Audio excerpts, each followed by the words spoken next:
Nagsanay nga pala ako makipag-DS. Grabe nga pala yung mga nakalaban ko kay lalakas. Ngayong araw nga pala, habang inaayos ko si Lexi ay merong bumisita. Hey, bitch, binig tayo. Saan mo ba gusto mag-DS? Sa Cubs. Yeah, wala naman, pwede. Sige. Sure na. Mga Kadan David, may nagaman sa atin ng DS kaya mapapalagyan natin. Mga Kadan David, trapa. Siya nga pala ang aking makakalaban. Bago nga pala kami pumunta sa hubs ay nag-ehersisyo muna ako dito. Pinag-condition ko nga pala ang aking sarili. Para sa ganon ay manalo tayo. Na-stress nga pala ako sa aking clits pedal. Dahil hindi masyadong nagkikilipin. Baka meron kayong idea mga Kadan David. Naka zero tension na nga pala ito. Subali tayo para mag-clipin. Palagay nyo. Kaya naman comment down below. Dito nga pala pinaram ko siya ng helmet. Yung helmet ko nga pala dito ay parang pagod. Kaya naman pinasukat ko sa kanya. Kaso nga lang ay hindi nagkasa sa kanya. Pinasok na nga pala ni Papa Tampi sa loob. Tapos kumuha nga pala siya ng bago. Ito nga pala yung bigay sa akin dati. Malamang kasya na to sa kanya. Magsuot tayo ng helmet para sa safety. Tapos pupunta na kami doon. So ayun mga katampi, nandito na nga pala kami sa Cubs. Ngayon, gusto nila testingin yung mag-DS. Pala namin napili guys, mula doon hanggang dito guys. Ano? Kalaban ni Don David, mga katampi yan. Tatlo na kayo. Lugi na, ayun. Lugi, dalawang PC guys. Dalawang maglalaban. Kaya panoorin natin kung sino ang pinakamabilis sa dalawa. Pero ano nito oo. Ano to, practice lang masyadong talagang wala. So yan guys, huwag masyadong practice lang. Titingnan na natin kung talagang pwede ka na. So ayan, simulan na natin guys. Dito nga pala pumunta na kami sa dulo para magsimula. Si Papa Tampi nga pala sa kabilang dulo. Titignan niya kung sino mananalo. So ayan mga Kadan David, ready na kami dito. So ayan guys, punta ko sa dulo.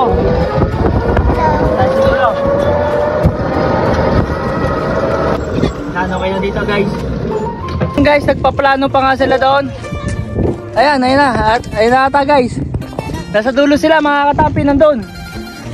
Hindi ko alam kung ano sasabihin nila guys. Naririnig ko, bitaw. Ayan na guys mga katampi. Nasaan na si Oscar? Oscar please. Ayan guys talagang pigang-piga. Nag-skid. Ba't nag-skid? Layo pa lang. Hindi. Okay lang yung lugi. Di ba? Wala nang pustahan So ayan guys, ulit. Nagpigil. Lugi naman talaga. Totoo naman yung mga katampi na lugi talaga. Gusto nila ma-experience yung laban ng DS mga katampi. Tama? Opo. Tama. Yan. Nag-uusap muna sila doon mga katampi. Grabe na. Ang laban na ngayon ay umiinit. Ano sila? Tatlo. Nag-go daw. Ayan guys nag-go pigang-piga. Ayun pigang-piga guys nag-skid agad. Goods! Hello? Okay lang yan. Hindi pinaklipin agad. Ha? Ay, kala ko meron pala MTV.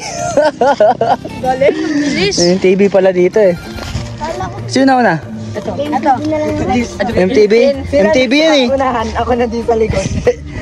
Hindi piklipin agad. Hindi na-clip-in? Agad. Wala, may experience ka laban. Experience lang naman Ganyan gusto.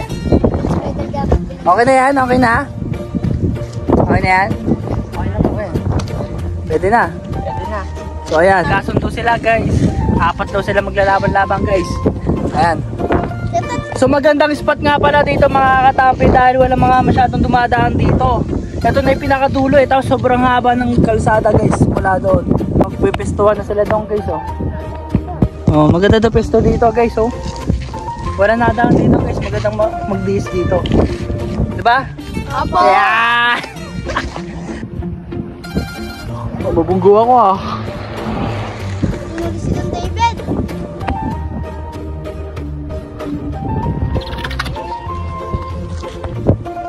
Training lang naman ito, kaya naman hanggang dito na lang ang aking istorya. Paalam, bukod